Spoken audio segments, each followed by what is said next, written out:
ကြုံမှုကြလားမသိဘူးတချို့ကသေးပြောရင်တိတ်မကြိုက်ကြဘူးတချို့ customer တွေကိုပြောချင်တဲ့အဓိပ္ပာယ်တခုသူတို့နားလည်တဲ့အဓိပ္ပာယ်တခုအဲ့တော့နားလည်မှုလွဲတာပေါ့နော်အဲ့တော့ဆိုတော့ကျွန်တော်စီမှာ9သိန်းနဲ့နေပြီးတော့9သိန်းနဲ့နေဘယ်သူရွေးသေးတာ3 4မျိုးရှိမယ်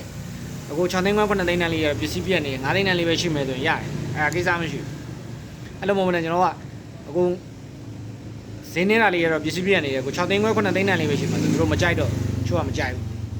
အဲ့သူတို့ပြစ်လဲမဟုတ်ဘူးကျွန်တော်တို့ကိုယ်တိုင်ကဆိုပါတော့အင်ဂျင်ဝစားတိုင်းသွားတယ်ဗျာကျွန်တော်ကြိုက်တဲ့အဝင်မယ်ဒီတဲကိုသွားကြတယ်ကျွန်တော်ကဘယ်လောက်ကုန်မယ်ဆိုတာခံမှန်းပြီးသားဘတ်ဂျက်ကတွက်ပြီးသားကြိုက်တဲ့အဝင်မယ်ခလန်းလန်းမှာမြင်နေရတဲ့ဘောင်းမီကိုယူပြခိုင်းမယ်ဗျာအဲ့တော့ဟိုအဲ့မှာစီးမအဘောင်းမီက9000ကျော်တယ်6000ကျော်တယ်ဆိုကျွန်တော်မကြိုက်တော့သူတို့က